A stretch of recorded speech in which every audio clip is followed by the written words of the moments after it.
Okay, so welcome to TFT Talks. This is the podcast where it's like the TFT crew. We pick a single topic and we do our best to try and stick to it. No promises about us actually doing that. You can follow us on Twitter and tweet at us during this at any point in time if you have any questions or comments you'd like us to make. Monitoring the chat. Yeah, also the chat on Twitch here. And tonight's topic is going to be the wide world of science. And, of course, I am Darkwind Dre. Here with me tonight, I have Lo Zelda. Hello! Chaos Mana. Hello. Ninja Spectre, also known as Jordan Lucas. Hello, everybody. And the mysterious Ken. Hello. Ooh, mysterious. Mysterious? What makes me mysterious? Because we only catch your voice in passing every once in a while on the regular podcast. And everyone's like, oh my god, I heard Ken's voice back there. Oh, how many times have you heard my voice? Very rarely. Rare enough to make it a meme that you're like always talked about but never actually there. Yeah, we almost did the cardboard cutout thing last RTX. I was very disappointed it didn't happen. I was looking forward to seeing like a double of myself. It just wasn't really feasible to take it on a plane and like go through the security and have this creepy life-size cutout of you. You could have origamied Ken and put him in a way and carry on. We'll have to do this for one of the future RTXs. Well, hopefully I can come to another RTX and you wouldn't have to bring a cardboard Ken. I can have the real one. Yeah. Okay, so before we got started here, we're going over everybody's qualifications to talk about science. My qualifications are that I just like sciencey things in general and science fiction inevitably becomes science fact, so I'm just a fan. I'm here for the ride. Fan, I love it. So, Lozelda, what are your qualifications to talk about science tonight? I have degrees in chemistry and physics and math. I spent a couple years working at the Fermi National Accelerator Laboratory on dark matter and neutrino experiments, and a little bit on the Major Collider experiments. I went from that to pharmaceutical chemistry, and so I was there for about 2 years, and now I work in the medical device industry, so I'm all scienced up. I have published papers that have my name on it, so I'm kind of a badass. So you went from doing some really cool, fun stuff to doing some really lame, not-so-fun stuff. That's what I'm hearing. I wouldn't say it's lame, not-so-fun stuff. It's very technical, it's very investigative, and I like puzzles, so this is like having puzzles without all the dangerous things that can kill me. Well, maybe. Okay, safety is always a nice thing, but where's the sense of adventure? You don't know if you're to go to work and it'll be your last day on the job because, science. Yeah, I mean, Fermi was cool. See, that's why you need to now get a job at Aperture. Yeah, Fermi was cool because I actually worked with a bunch of like hardcore radiation. Like, actually, I had a radiation badge and had to be checked for radiation levels regularly. So that was exciting. And then when I was doing, how do they do that? Do they have to wand you? No, so you've got a special little badge, that you have to wear, and depending on what you're working with, you might have multiple badges you wear, and put them, like, mine, since it was stuff that I kind of had to lean into, I put it on the collar of my shirt, and that was supposed to kind of give me an indicator of what radiation my face might be getting. So it's, like, minorly intrusive. I was hoping for something a little bit more dramatic. But it only gets dramatic if, so when you go into, it's not dramatic enough. when I worked on the Collider experiment, that is heavy duty radiation. And so anytime you go into that area, you have to wand yourself. Anytime you go into that particular area, you don't have to wand yourself when you're just handling things, but when you're in that area, you have to wand yourself when you come out. And anything that gives off a signal on the Geiger counter, you have to remove immediately and put in a bag. So if your pants set it off, you better have some fucking spare pants in your office. Like, what's Lozelda doing today? Oh, why doesn't she have any bottoms on? Oh, her pants were radioactive. So she had to take them off. There were the emergency pants, quote unquote, which were like extra large and like bright fluorescent. In case of emergency, and it's just a pair of pants hanging in a box. Did you have them behind glass with a little sign that says "In case of radiation, break glass"? Yeah, because what we want around radioactive stuff is glass shards. Yeah, exactly. Yeah. Okay. I kind of feel like those pants should be big poofy pants, like they're like clown pants, like pants of shame or something. They were so big that by the time had like a drawstring on the waist, by the time you did that, they were like parachute pants by the time you actually put them on. So you knew who had fucked up for the day if they were wearing the orange pants. Exactly, the pants of shame. Yeah, pretty much. It was pretty awesome. So you did have to wand yourself if you went in there. So I assume going commando is not recommended at the facility. Not if you're going to be working on CDF. That's kind of because that's going to be the day your pants set off the radiation counter. So that's not something you want. Well, that would just ruin your day. You go in, especially in the morning. You go in the morning, your pants set off the radiation sensor, and you're like, God damn it! Now I've got to wear these poofy pants everywhere. Everyone's gonna be looking at me funny, like, so what'd you do to? Yeah, that's the day you eat in your office. You don't leave unless you absolutely have to, just so minimal people saw you. So on our way back from dinner tonight, we heard on the radio that there's this survey of things people do in the bathroom besides actually go to the bathroom, and the second thing on the list was eat. That would be one of those days where you would just go to the bathroom. You'd probably hide in the bathroom to conceal your shame and eat your lunch all by yourself. Why would you eat in the bathroom? Let's talk about all the scientific reasons that taking stuff you put in your mouth into the bathroom where you shit is a terrible idea. I know the air particles spread like crazy. Well, I have a counter argument. I have reasons why you should eat in the bathroom instead of in your kitchen. I cannot wait to hear this. Because if you test all the bathroom surfaces for bacteria, they tend to be more clean and more sterile than surfaces in your kitchen. Because most people will, you have cleaning crews come in, they're cleaned on a regular basis, and unless you're eating off the floor or, licking not even the underside of the toilet seat at the beginning of the day shouldn't be too bad. But you're going to have less buildup as you would in a kitchen environment. Okay, there's that, but also if there's someone who's actually shitting there for the past 5 minutes, there's still going to be fecal particles run around the air. So that's another that's a counter argument right there. Well, you get that every time you brush your teeth. You're brushing your teeth with fecal particles on your toothbrush. That's good to know.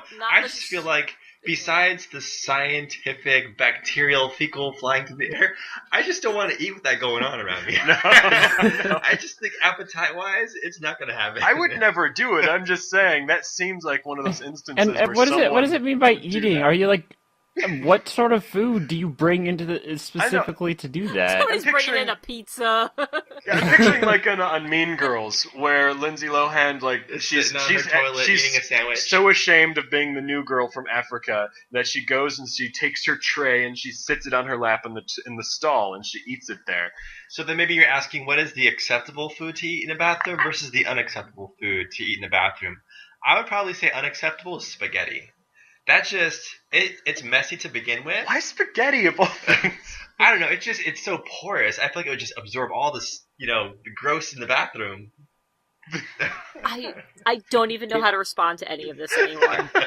I'm speechless myself. Because here's what I'm hearing, and then we should go on to an actual science topic. Right. But I'm if you're gonna make the argument of which counter is cleaner.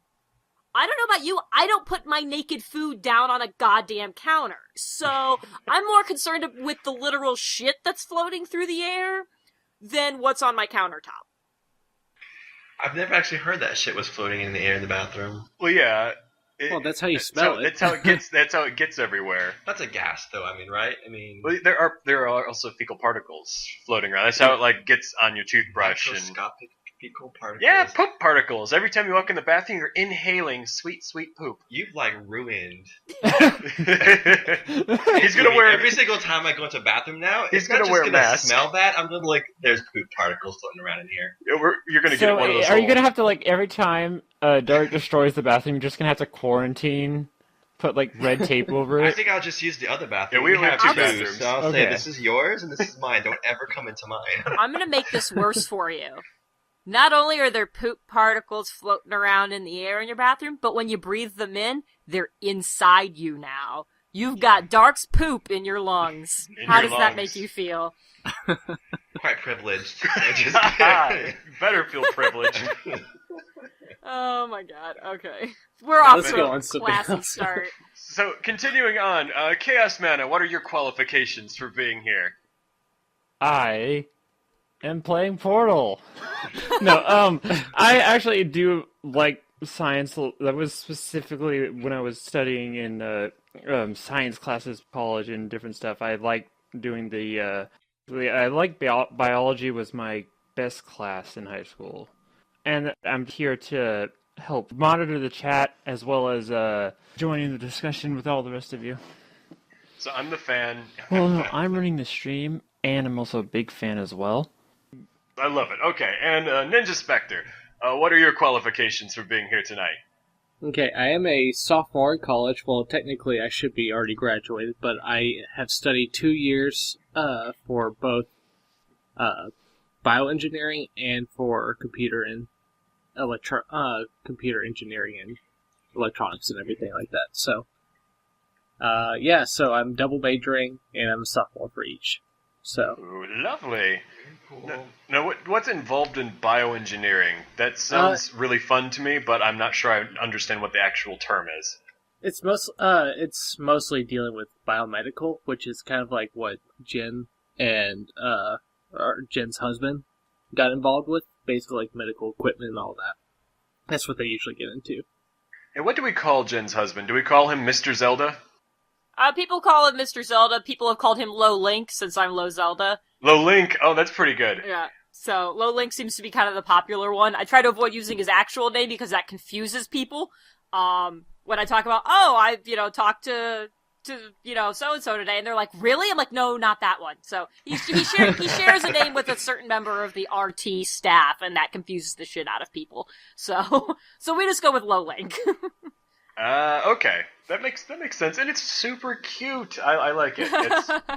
We're adorable. I know I'm not going to be able to picture the two of you together the same way anymore.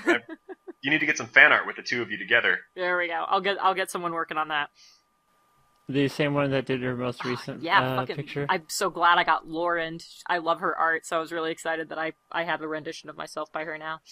All right, so I know we talked about last night and a couple of times where we brought up some different... Wait. I was like, We went through everyone's qualifications except Ken. We have to have everyone. Oh my god, I should Ken's just here. leave now. I forgot. Well, okay, because I have this bad habit of I introduce myself, and I'm the only person I introduce inside my living room because I'm not on the screen. Then I introduce everyone on the screen. Now everyone on the screen is done, but... And Thomas didn't realize I was glaring at him about 2 minutes ago. I could feel the glare for you, that's why. Damn it, this means I'm not getting any sex anytime soon. Okay, so Ken, what are your qualifications for being here? So I have an I have a bachelor's degree in biochemistry. And I got that at the University of California, Riverside, where I grew up. And I was a science teacher for 2 years. I taught earth science and chemistry. And after that, I moved out to North Carolina, and I currently work for a pharmaceutical company. We produce a flu vaccine, and we use the cell culture method instead of the egg-based method. And if you're not familiar with that, that's where they actually use eggs as mini incubators to grow virus. Instead of doing that, we use big vats of dog kidney cells to do that instead. So I have a background in science, and I currently work in science. So yeah, and I love science. So I guess those are my qualifications. Woo! Yeah. Science.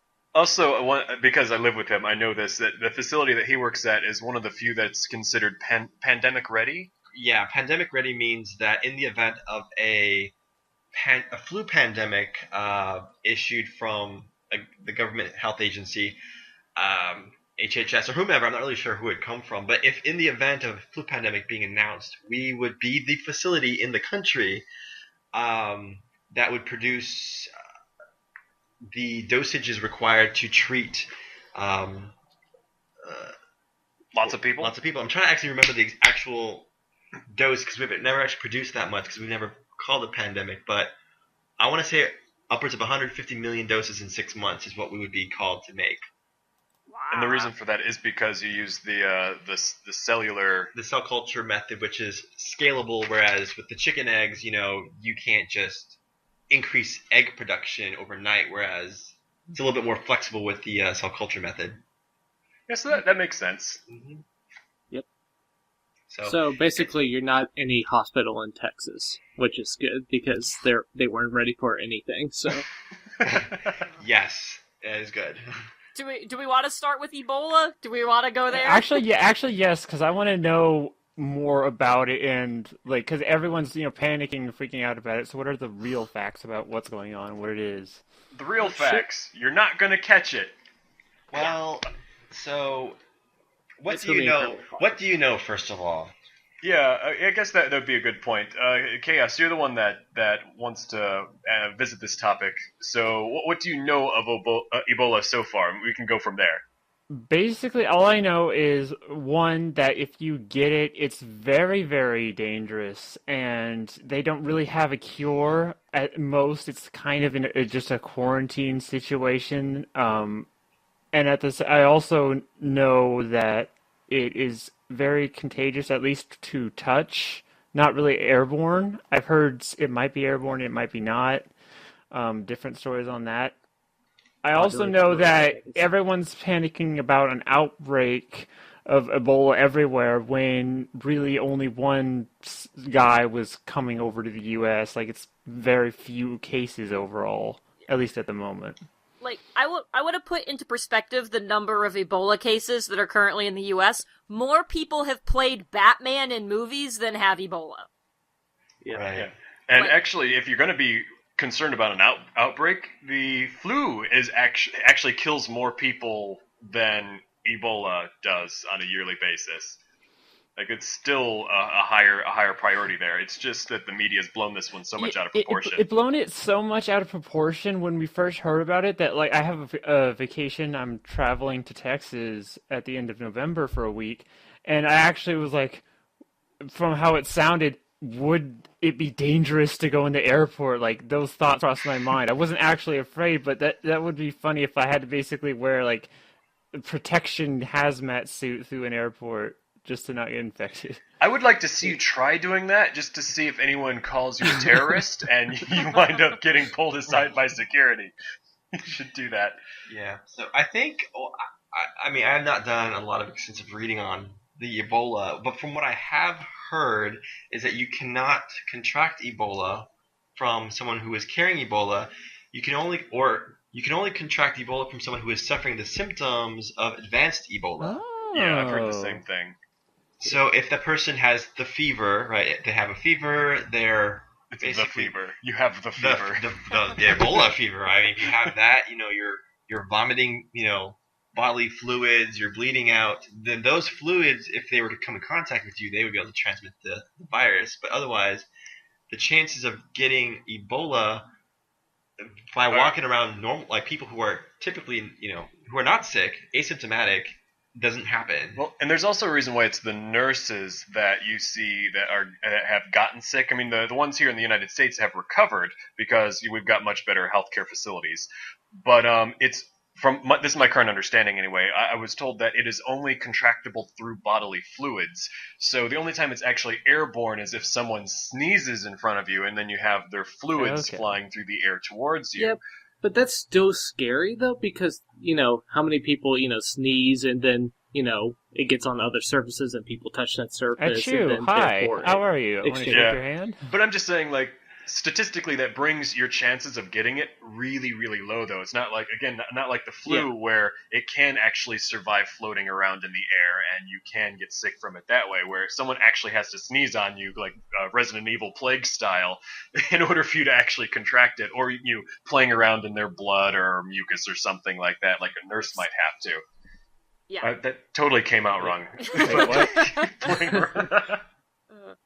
Yeah, I think so. Yeah, so Thomas brings up a good point. Like, the only person who we know of who came over with it is Thomas Duncan, and the only people who got it from him were those who were immediately caring for him while he was symptomatic. And that's what we know so far.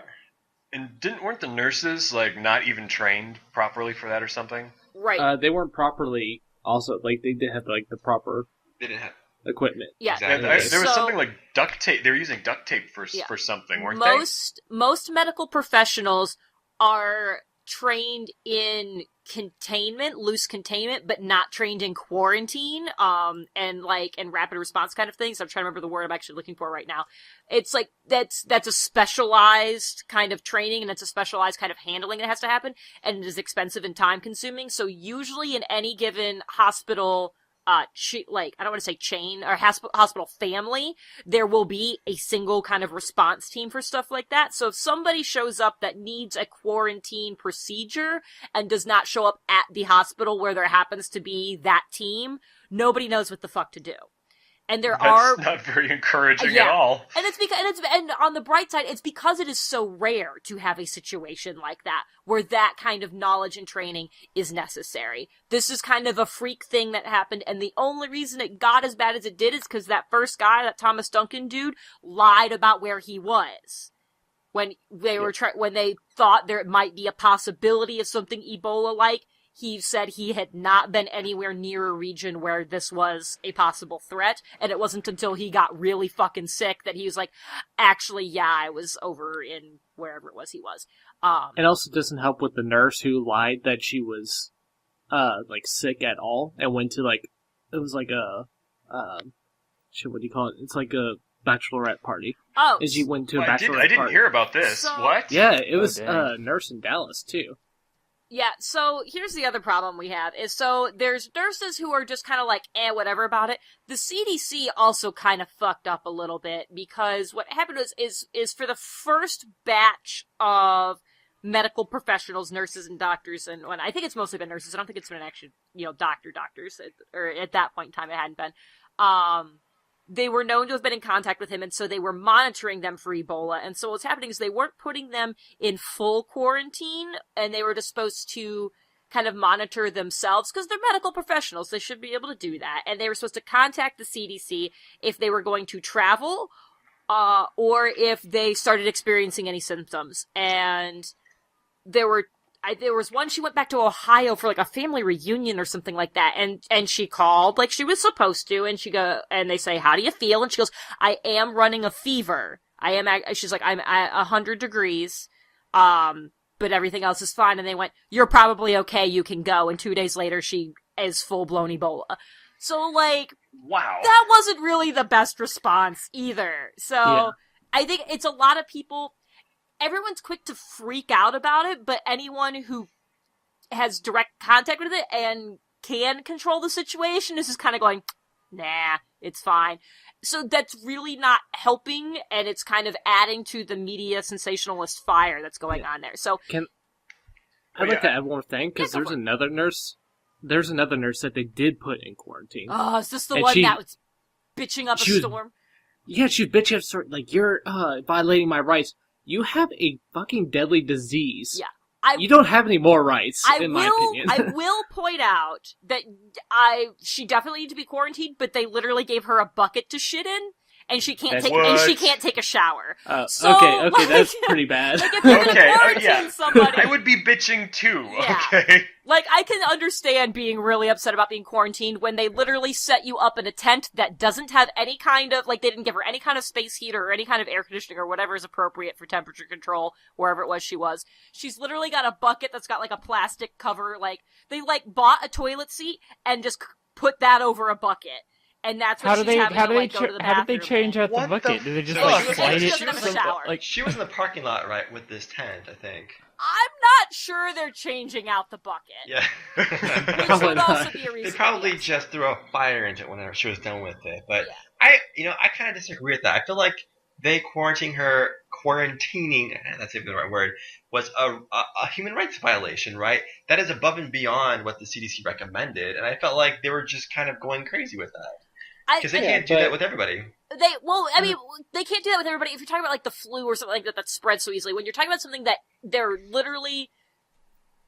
is relatively deadly for anybody who catches it, it averages out to about a 50% survival rate. I have no trouble with them quarantining her. I just don't like the method that they did it. If you're going to quarantine someone, make sure that they're comfortable. Because it's one of those things. It's worth sacrificing Yeah, sacrificing comfort for one person to possibly protect the safety of everybody else. Did they quarantine her? Was she asymptomatic or symptomatic when they quarantined her? She is asymptomatic. She was not, and I don't know what her status is right now, and at what point the quarantine may or may not I think have she's ended. much better now. I think, yeah. So I believe she was asymptomatic, but the problem is symptoms can take up to 3 weeks to show up. Right. So, but you're not. You cannot spread the disease while you're asymptomatic. However, that is actually not true. When you said that, I started looking that up. Yeah. You can spread it, and fun fact, the virus can still be spread via semen or breast milk for several weeks to months after recovery. I did read that. Yeah. So, I did not know that. There's that. So yeah, it's pretty fucking dangerous. Yeah, you can spread it when you're infected, not necessarily when you're symptomatic. And you so are we you saying say recovery, so how recoverable is it if you were to get the disease really early, like you discover it very early on before it gets out of hand, I guess? If they diagnose you with the disease? Yeah, it doesn't really matter at what point they diagnose you and figure out you've got Ebola, because there is no treatment or there's no cure for it. All they can once you're infected, you're infected. You just have to run the course with it and hope America's medicine gets you through it. Yeah. So basically, they need to hook your body up to like a dialysis machine, right? In case your kidneys fail. They basically need to monitor you, put you on life support as your body fights it off. Yeah. You can, because usually it's interesting. So everyone, you've kind of heard, you get the sore throat and muscle pain and headaches and stuff, and then you get to vomiting and diarrhea and stuff, and then you get to like decreased function of your liver and kidneys, and that sounds really terrible. And you get to a point where I guess what the part that probably everybody knows that makes it so scary is you start ending up with like excessive internal bleeding and things like that. Right. And what's actually happening is you end up with a massive low blood pressure from fluid loss, which is what allows blood to start seeping out of things that it's not supposed to be seeping out of. And so it's pretty much, and it's due to the dehydration and stuff. So usually that's why it's such a problem in Africa. If you're in a situation where they can hook you up to an IV and keep you constantly pumped full of fluids like you're supposed to be, you're probably gonna be okay. You're gonna be really, really uncomfortable. But I mean, you'd be vomiting, you're gonna be so shitting. So if they discovered it, like say if one of us had it and they took you in right away and were under it, you would be very uncomfortable for a long time, but you would probably most likely survive through it. And it's one of those things that like whatever it is, it's I mean, if it gets to a certain point where stopping internal bleeding is a lot harder than preventing it from starting to begin with. So if you've already reached that stage, you're just fucked. Yeah, that's the end point. Because you've already had the massive fluid loss. Your blood is leaking places inside of you it shouldn't be, which is going to lead to all sorts of other problems with your body. From that point, that's pretty much the point of no return. As long as you catch it before then, you're probably going to be okay, at least in this country. Right, I think we can highlight the fact that, like, within this country, that we have seen good recovery rates. Pretty much everyone who got Ebola on a secondary basis, right, has survived. We don't actually have any deaths of anyone who got it. No one from Africa. Let me say that again. No one who got it from someone who came over has died. The only person who's died so far is, unfortunately, Thomas Duncan, who came over, and he basically his treatment started so late, right, that I guess it just couldn't help him out. Yeah. But everyone who was secondarily infected is already like been released for the most part and are doing pretty good. Yeah. So moral of the story: just turn your TV off and don't listen to sensational media because it just tries to panic you. Well, okay, well, there's one thing. You need to watch the news, but just do your own fucking research, people. Don't let the media be like the voice of God for everybody. You should watch it, because if you all of a sudden see Ebola popping up, that means it might not be something for you to panic over, but it's definitely something you should look up into, because if it's such a big thing that they're going to try to dance about it, that you actually have to focus in on it. At least, do research like we're doing now, like look up the facts on it before you start panicking.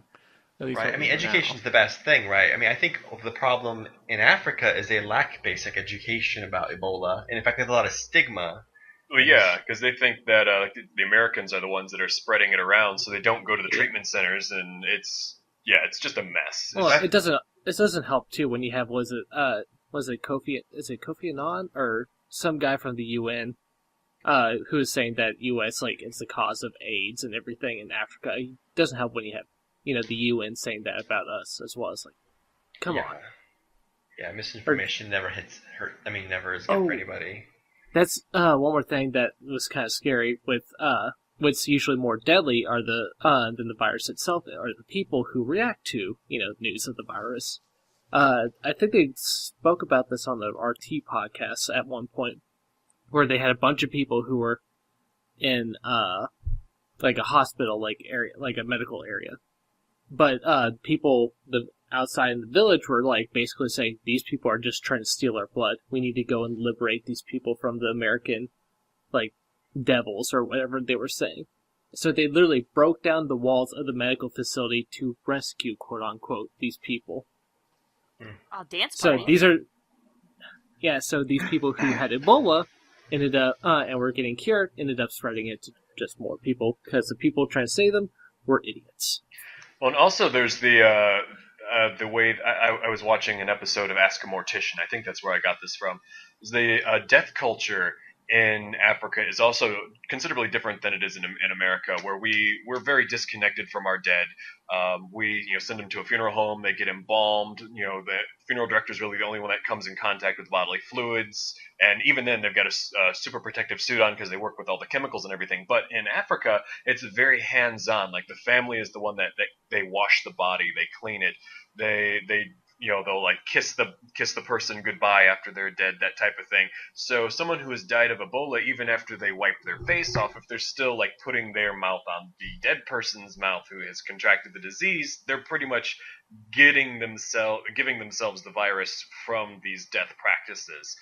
And that's another reason why it's been such a huge problem over there. It's not just among the living, but even after the body is dead, it's still giving its disease to the living who are taking care of the body after it's dead.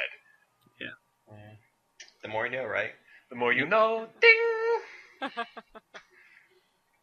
All right, should we go on to something more, less morbid? And just less morbid. Let's talk about the amazing scientific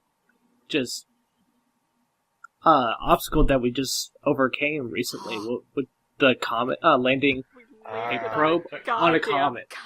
I'm so excited. Yeah, that was most people amazing. don't even understand.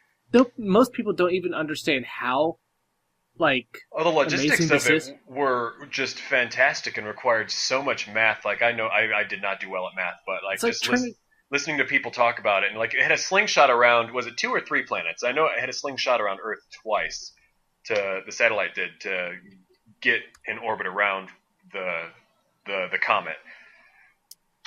So I don't know. Does anybody know the details of that? I'm roughly sure, but I want to make sure I'm not nuts before I start talking. So let me give myself a quick fact check. So I know for sure that it had a sling. They put the satellite, to get it at the same velocity that the comet was going at. They had to launch it. It was about 10 years ago, wasn't it? Yeah, it was. It was March of 2004 when Rosetta was launched, which was the space probe that was carrying the lander, the lander. Yes. Yeah. Philae. I'm not sure I say Philae or something. Yeah. And because because the escape velocity of the Earth requires so much power, but because you can't, you put that much rocket fuel underneath the satellite as it's being launched up, and you're just not going to be able to get it to go fast enough. So to get it up to the same velocity as the comet, I know they had to slingshot it around Earth and one other planet, I think, and to actually get it up to speed. So it's been flying around our solar system for the last 10 plus years, getting enough speed up so that it can actually catch up to this comet and then get a stable orbit around it and then land the lander on top of it. The orchestration of this has just been so beautifully executed. They should make a movie of it. It's just amazing. I just watch a movie pop up in the next, at least a big documentary type thing that they like to do. Yeah, it would have to be a documentary because there was no peril, no human peril really. Don't they have a sort of a comical version of it already? Armageddon. Oh, yeah. He put the oil drilling team in space because scientists aren't good enough. Because Michael Bay, movie Yeah. magic. You I were love correct. it. Yep. There were 3 slingshots around Earth. There was one around Earth. Then it went around Mars, slingshotted back around Earth, and then did one around an asteroid before doing a third and final flyby slingshot around Earth in November 2009. Oh, I didn't know it slingshot around an asteroid. I totally missed that. Yeah, so that one flew a little under the radar, apparently. No puns intended. And, yeah, and so it caught up with the actual comet. So it took it 10 fucking years to get up to speed, had to do 1, 2, 3, 4, 5 slingshots. What was the speed necessary? What was that? Sorry, what was the speed necessary to match the comet? Ooh, Oh, I have no idea. Fucking ridiculous. fast. Really, really fast. Yeah. Google, Yeah. tell us. I will figure that out in a second. Yeah, it reached the comet in August, beginning of August this year. And it's been hanging out there. And the size of this comet is just It's massive. obnoxiously. As for accounting for the speed, though, let's just say this: it's faster than what it would take to go and get out of our orbit, which is about 10 kilometers per second. I believe is how fast our rocket engines go nowadays. So it's faster than that, which is pretty fucking fast. I need to go and. It's So- positively converted. zooming. I saw this really cool picture. I think it was I Fucking Love Science that posted it. It pulled up on one of my my Facebook news feeds where a scientist had photoshopped the picture of the comet as taken from space by Rosetta over the city. I think it was the city of Los Angeles, just so you could see the sheer scale comparison of the rock to something we're all familiar with, like really tall buildings. Mhm. And I'm like, holy shit, I saw the picture of what it looked like in space. I'm like, oh, cool, it's a rock. It looks really neat. But having seen how big it is compared to the city of Los Angeles, I'm like, oh my god, I kind of want to pee myself a little bit. This is really intimidating. The last speed that I'm seeing is when it did its final slingshot. It was at 8.6 kilometers a second, which is the equivalent of 19,000 miles per hour. Woo! Jesus Christ. So there you go.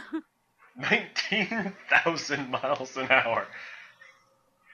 Like, Yeah. and I believe this comet is big enough that if it wouldn't, it's not in a trajectory, but if it was one of those that actually was to hit Earth, it's one of those like world-ending comets. If it came close to us and didn't actually hit us, it would be life-ending here. That's going to be big enough that it's just going to distort enough of our atmospheric conditions and our magnetic fields and stuff that we're all screwed if it even, like, winks at us.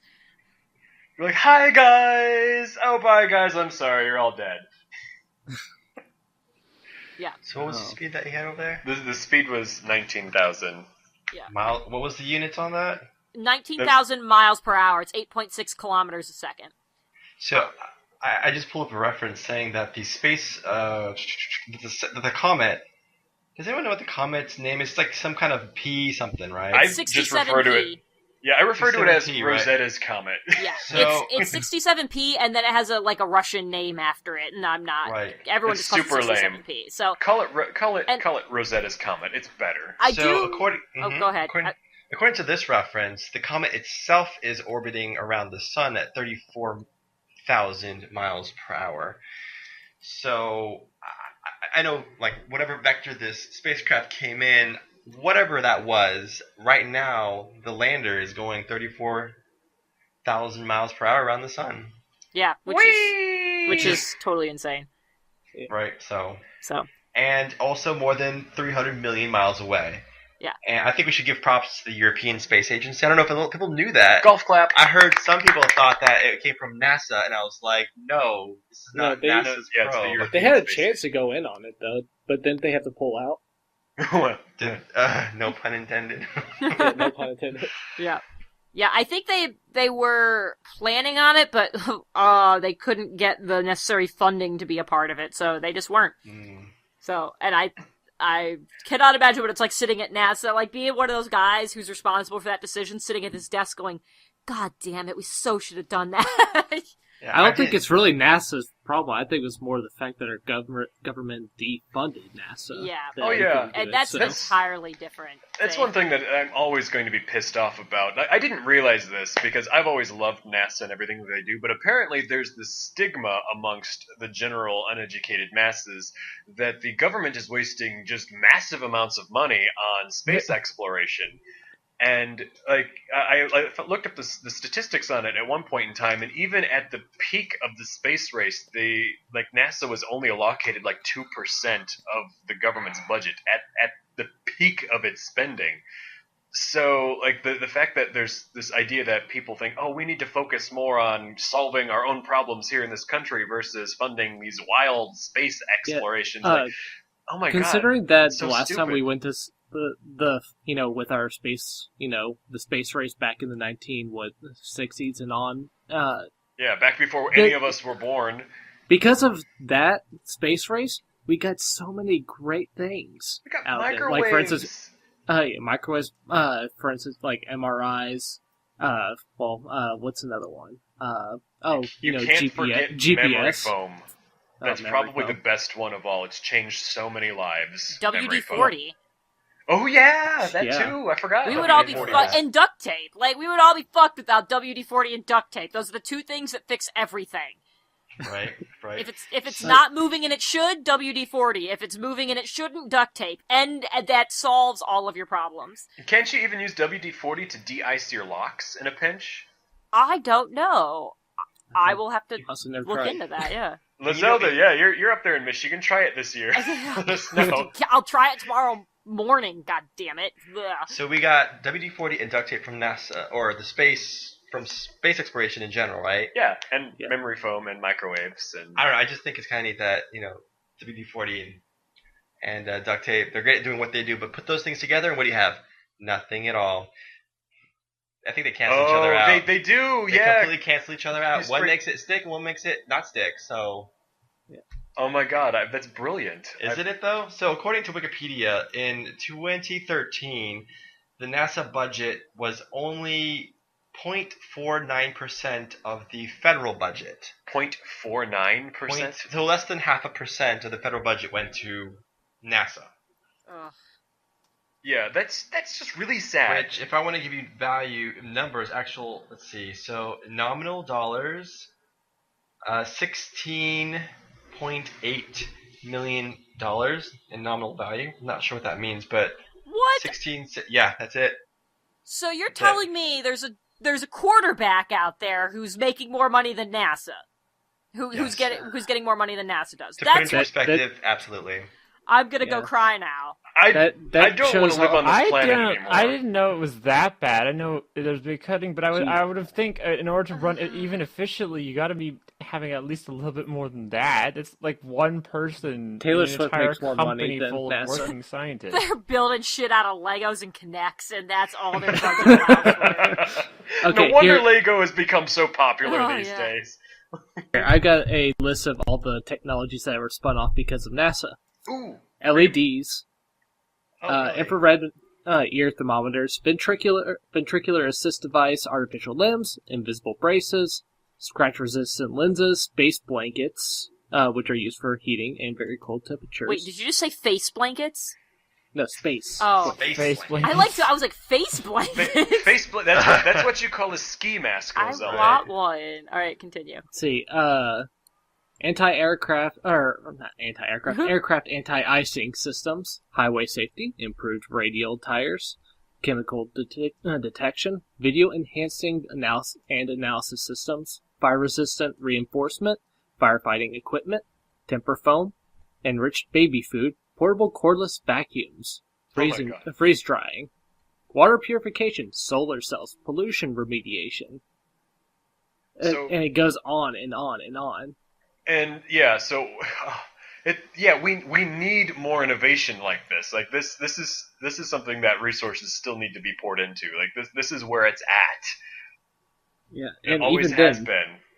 if we go and we find some previously unknown material on this comet, which that'd be amazing, but probably not going to happen. But if we find some other material that might end up being a material that we could use and harness for Now, more materials. I'm a little ashamed to admit this, but I don't actually know what the initial reason why we sent it up there. Like, what was the mission statement?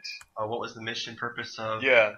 Because we can. Yeah. Well, I know it was like to learn. I'm sure they wanted to learn something, or like what information was it they were hoping to glean. Like, there's usually like they put it together missions like, okay, this is what we're going to try and do because we think this, or we're curious about this. And I totally failed to bother looking that up because I just got so caught up in the fact that we did it. I'm like, yay, we did it! And then I'm like, wait a minute, why did we do it?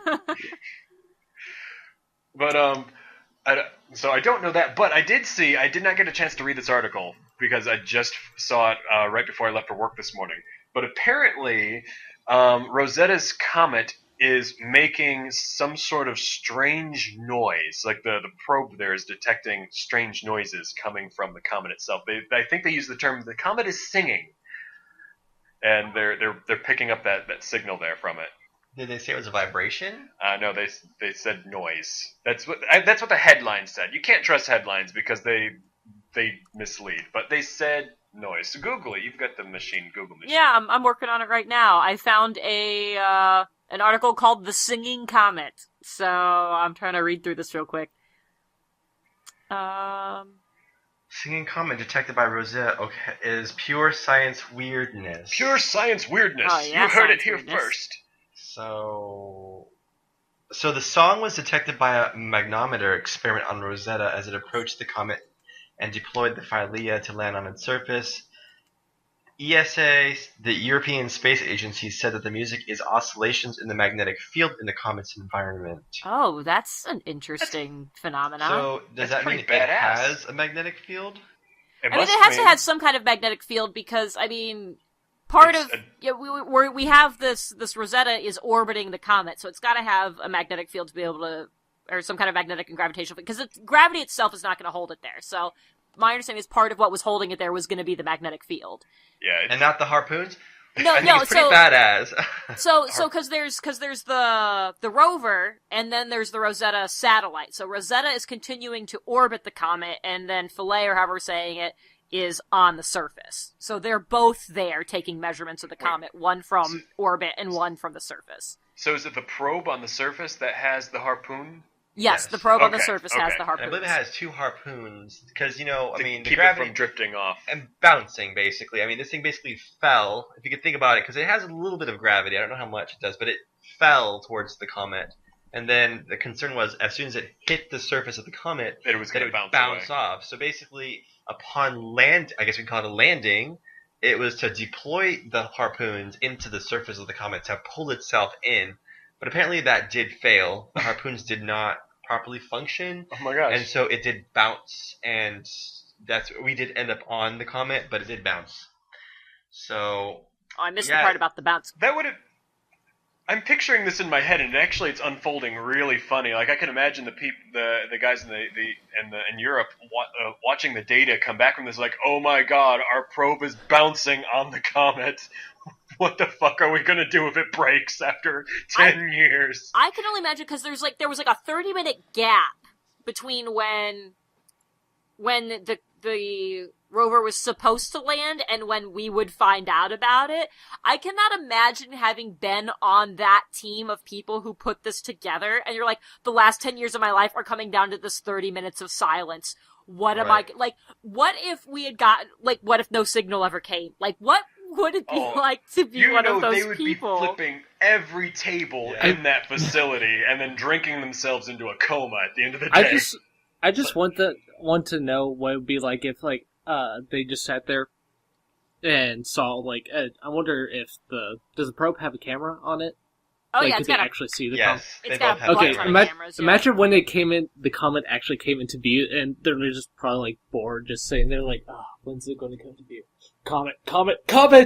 Just getting everybody back into, like, ready. Yeah, so going back to the magnetic song, the HuffPost says that scientists believe that the song is produced by the comet as it releases particles into space, which are then electrically charged by ionization, I'm assuming by the sun. However, ESA said that in a news release that the precise physical mechanism behind the oscillations remains a mystery. And fun fact that at 40 to 50 millihertz, the song falls outside of the range of human hearing. So basically, they had to boost the frequency up. But if you want to hear it, you can actually go online and listen to the that looks like SoundCloud. The singing comet. Who was asking how it is currently staying on the surface because the harpoons failed. So there were supposed to be 3 mechanisms that were holding it to the surface. There was a thruster on the top of the rover that was supposed to kind of fire, kind of push it towards the surface. That failed, and they knew that failed when the launch, like when Rosetta dropped the rover. They already knew the thruster wasn't working, so they're like, well, now we're down one method. Right. The next line of defense was supposed to be the harpoons, which we just talked about, also did not fire. There was actually a third thing, and that is what is keeping it to the surface. This was kind of like the last ditch, like fail-safe kind of thing. Everything else is duct tape? I wish it was just they just like looped it like you do when you're like trying to like tape something together. Yeah. No, they're actually screws on all 3 of the feet. They're that are ice screws, and so they were supposed to be since a lot of the surface of the comet and some of the layers of it, there's supposed to be pockets where there is currently ice, and then there used to be ice, and so these screws were designed to be able to crush through that and grab into those cavities. So that is how it is currently staying on, is because the screws actually function. So we got the bounce because there were no harpoons, so everyone shit their pants because there was no way to get the rover back down to the surface of the comet. You just kind of had to hope that the magnetic field and the gravitational field would pull it back, and apparently it did. The ice screws grabbed on, and now we're on a comet. How much of a chance is there that it'll fall and fly off? Like, is it there at least for a long time, or is it chance it could fail any day now? I don't believe it's not just gonna like fall off by itself. Yeah, I mean it's screwed into the surface, so it's not just. Well, I know, but it has been flying around for a long time. The rover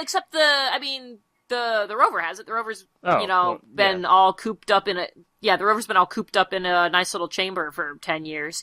Now it's just finally stretched its legs. So, unless two of the screws would have had to go into pockets that are mostly ice, and that ice would have to melt or otherwise vaporize. You've got to be in so essentially it's not holding on to much of anything. And it'd have to have or it would have to have a them. collision with something. I take it back. Are there 4 legs on this thing, or are there 3? I thought there was 3. I thought there was 3 too, but the graphic I'm looking at right now, no, I guess that is 3. Okay, it's got all kinds of other things that come off of it that look like legs. So yeah, it's got 3. So it can still hold on with 2. So it would have to have screwed up placing the screws in 2 places for it to just fly off by itself. The main concern is for when it gets close to the sun, debris is going to come off of it. And so the question is, how does the debris come off? Where does it come off from, and what kind of forces does that exert in, the quote-unquote atmosphere of the comet? I'm not saying the comet has an actually atmosphere, but I mean the immediate surrounding area for it. So it's possible that going around the sun, that the rover does not survive that because of all the other stuff that happens to the comet. Well, couldn't the solar radiation also do some serious damage to the electronics, too? I believe it could, but it's also one of those things that it's already been slingshotting around and relatively close to the sun and all that kind of stuff. So that's something that, that would be planned for, and there are ways you can shield against that. I'm assuming someone was smart enough to do that. Let's hope so. But we also did have the Mars blunder where someone converted from, feet to meters and didn't change the unit. So I don't know how, that's one of those things that makes me facepalm, like, really, guys? Like, I can understand the one dude doing it, like, every scientist has been there where you did a unit conversion without really doing the conversion. But the fact that nobody else fucking caught it. Yeah, that's what gets me. It's like, there's supposed to be, like checks and balances here, like someone checking your work, and like, so it had to have gone through so many people and no one noticing until it was too late. Yeah, and that's the kind of situation where it's totally acceptable to quit your job and just go live in a bar for the rest of your life. Eh? Oh yeah, because then especially among the scientific community, you're like, so what did you? what's your name? You tell them your name. Like, wait a minute, weren't you the guy who failed to convert the numbers correctly? And It's you're like, nope, not me. You must be having me confused no. with somebody else. I'm just gonna walk away slowly, pretend I've never met you. What's NASA? I don't know. Oh, I guess you could legally get your name changed and hope that no one recognizes your face at that point in time. Oh yeah, you'd like absolutely have to. Oh my god, the lander, the rover, has a Twitter account. You can totally get updates on shit from this.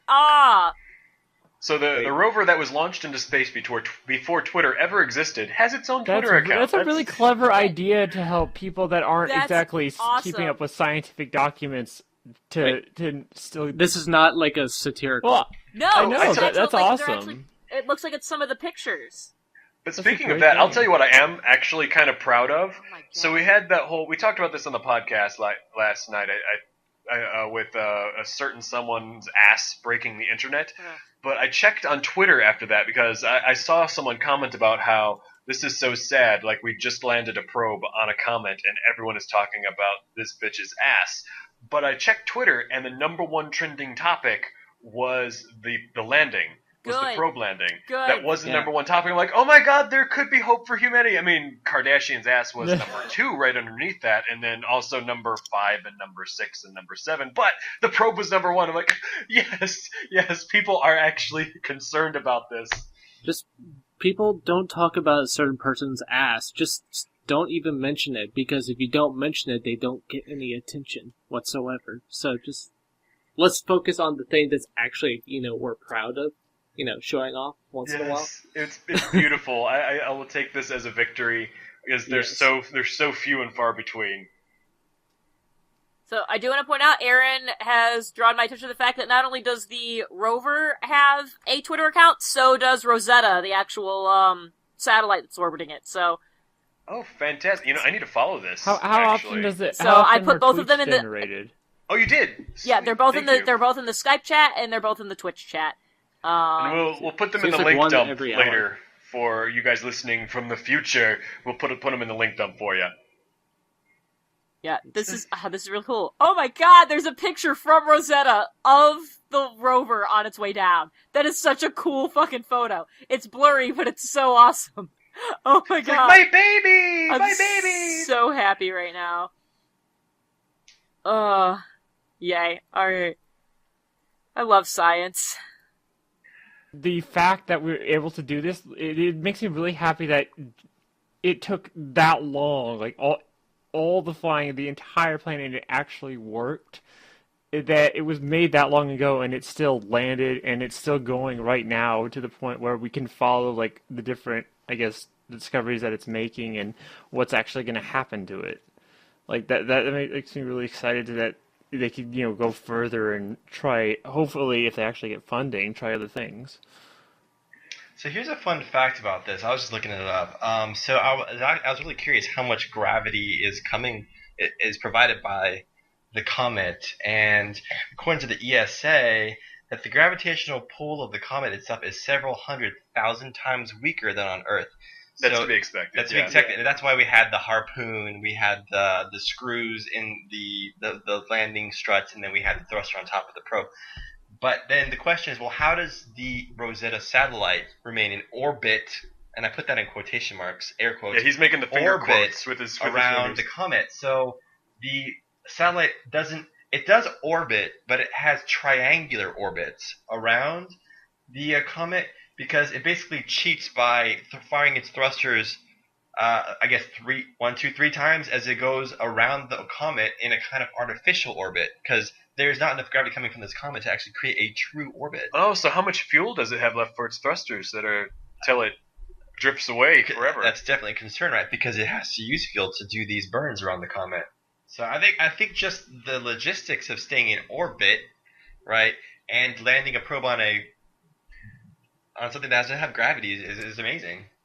Rosetta's planned lifetime is 12 years, so that means It's it got should. 2 more years. Yeah, if it was in theory, if it was planned correctly, that it's got 2 years worth of fuel left in it. Well, that's pretty badass then. Okay. So I know that the lander itself, I think I read this, and you can fact check me. I thought that the lander had enough juice in its batteries that it could after it started doing its scientific measurements, it had 64 hours.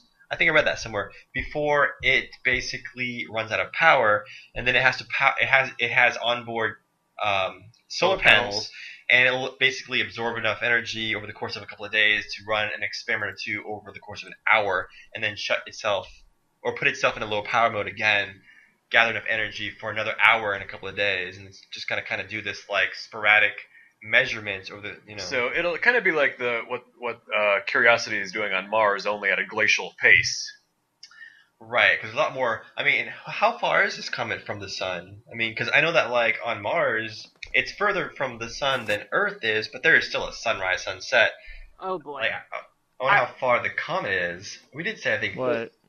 All right, so here's the deal with the comet. This is actually a legitimate concern at this point. So what I did not realize is it didn't bounce once, it bounced twice while it was landing. And so now it's about 1 kilometer away from its original landing spot, and it's under the edge of a cliff, which means it's in shadow.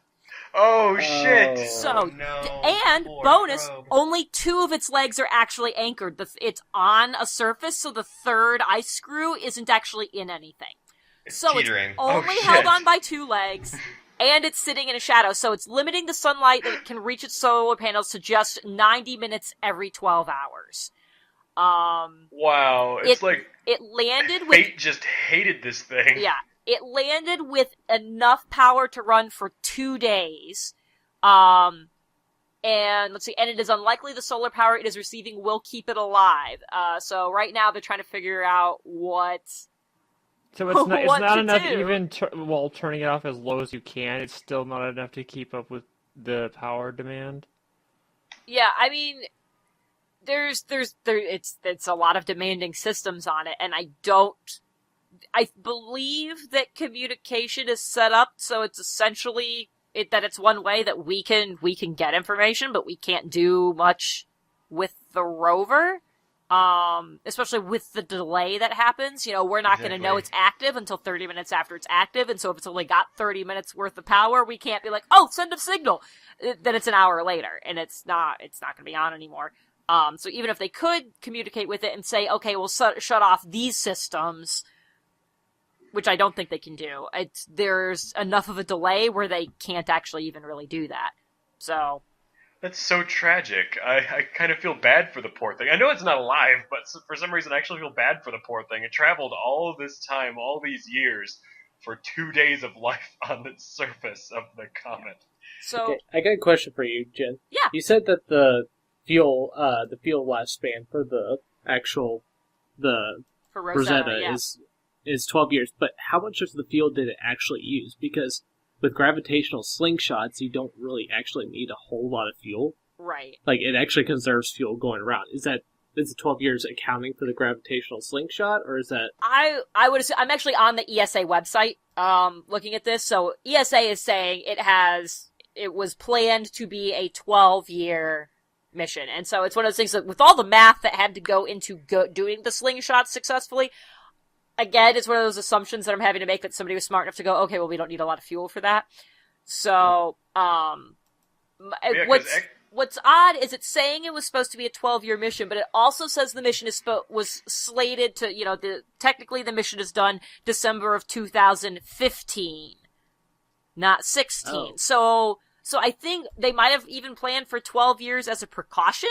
So there might be, they might get more life out of it. I mean, we've got the Voyager satellites that are, I think they're still sending us stuff. Yeah, they're way out in the middle of, well, not in the middle of nowhere yet, but They're pretty kind much of in they the middle are. of nowhere. They're like, Yeah. they're beyond what we call the solar system, but they're still technically kind of in the, Yeah. it's this Is really there- weird, fucked up definition of what you call the solar system for whether or My- not you say okay. it's still in it, but... Let me know if this is the one you're talking about. My understanding is the definition of the solar system is where the pull and influence of one star, of our star, the sun, gives way to the power and influence of the next closest star, our neighbor. So that's when technically ours ends and that one begins? Yeah, technically, it's kind of like where you draw the line for where a city starts and stops. And it's like, technically I'm still, in Kalamazoo, but really I'm in a cornfield that's not really Kalamazoo. You know, it's a weird, it's a weird thing. It's So like the finally win the borderline, like, welcome to the next place. Yeah, it's like, you know, Zone. do you say that this place exists all the way up until the next place, you know, really starts, and where do you say it starts and stops? So, I mean, by that definition, it's yes, it's still being more affected by our sun's gravity than it is the gravity of another star.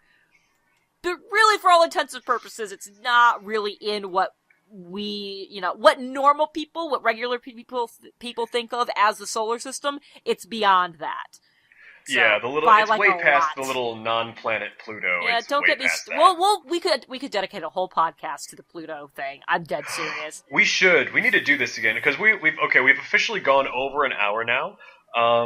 Do we want to continue in the tradition of keeping this an hour, or did we want to move on to another topic? Well, what we can do? How about we can touch on the subject of Pluto, or if there's another one that you want to bring up, and if anyone in the chat, anyone in the chat has any questions, and we can like kind of talk about topics briefly that you can bring up. Like each of you guys that are left there, say a topic or a question that you have for us. I feel like we haven't talked about a whole lot, though. We talked about Ebola and the comet, but there's a couple of things I do want to get to. Okay. Well, while we're waiting on a response, since we're on a delay, go ahead and take us to the next topic. Okay. What I was wanting to talk about is, have any of you guys seen Interstellar? Nope. Oh, I did. I wanted to talk about this, but I have not seen it yet. Oh, it's so good. I've seen it both in the regular, like, XD and in 70 millimeters. The movie is outstanding. And after I've been doing a lot of research on the science behind it, and like the scientific theories that Kip Thorne, he's a famous theoretical physicist, like it's amazing how much he had like input on the movie and how close it was to actually, for instance, Gargantuan, which is the black hole that they are encircling, like how close they actually did get to a real black hole. Yeah, that's one thing that really impressed me about this, because they were advertising it as the most scientifically accurate representation. Wasn't it both of the black hole and of the wormhole? Like, it's the best it's ever been put into film. Yes, correct. But on the flip side of that, though, I also have heard a lot of criticism that from the scientific community, that since they did put so much effort into making those two things super scientifically accurate, that the inaccuracies that are in the movie really tend to stand out, or that they're afraid it's going to generate misconceptions about how a lot of other stuff works. Because, for instance, like, when they go to a certain planet, which is on, like, the cusp of the gravitational pull of the black hole, they say it's like 1 hour equates to 7 years in time because of relativity. Wait. I have not seen this movie, and now I'm getting nervous. I haven't seen it either. They stopped at the first planet out of the black hole. It's a lot more complicated than that. I don't want to give it away. Because right now, I'm like, what they're trying to do is they're trying to explore all the planets on the other side of this wormhole to try and find a replacement for You don't stop. If you can still see the black hole, you're too close to the goddamn black hole. And I'm saying see with quotes around it. I know it's a black hole and there's nothing coming out of it. And you're not really seeing it. You're just seeing the absence of other stuff. You know what I mean. Don't be a smart ass. But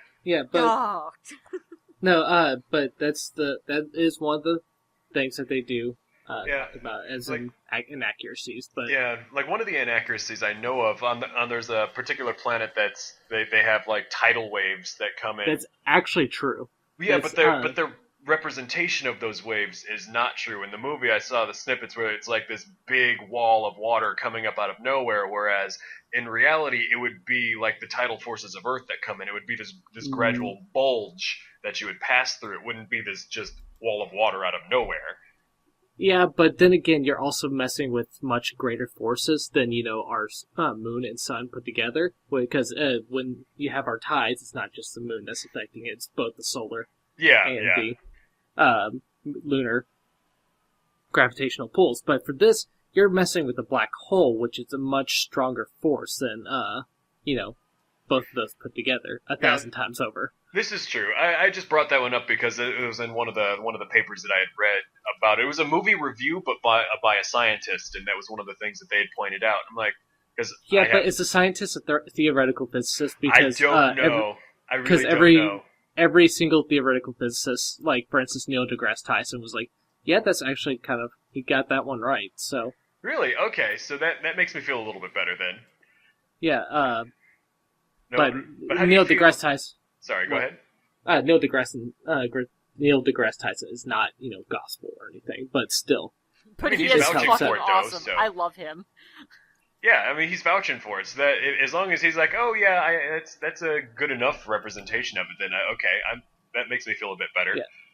But I heard also at the beginning of the movie, some of the criticism put towards it was how Matthew McConaughey's character pretty much had required no training to get put into this mission. No, he actually was already trained because he was an engineer and a pilot for NASA.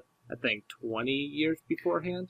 Yeah, but wouldn't after 20 years off the job, wouldn't you have to actually go through the paces of what you need to be doing again? Plot holes. Nah. Yeah.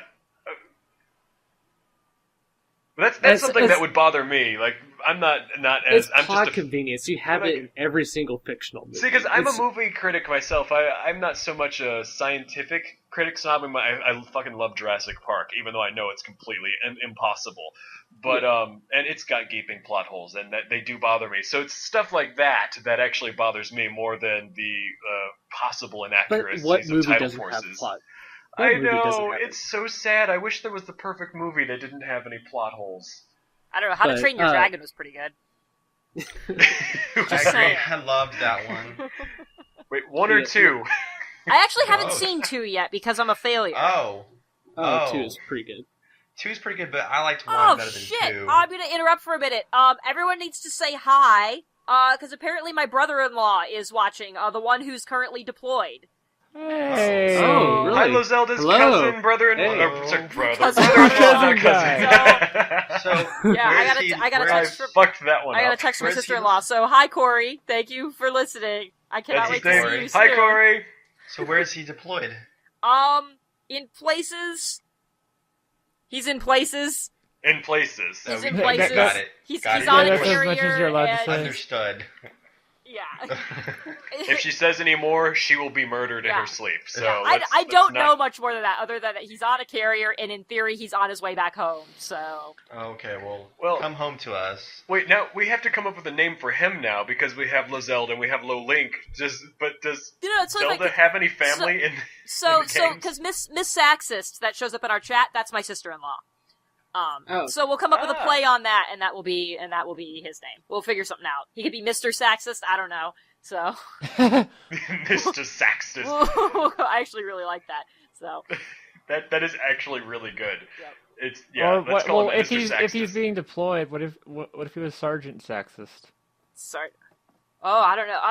Now I gotta double check what his ranking is and stuff. And Yeah, I was Well, gonna say- I know it's Yeah. probably not that accurate, but just trying to play on the words. yeah. But yes, and long story short, go see Interstellar. It's a fucking awesome movie.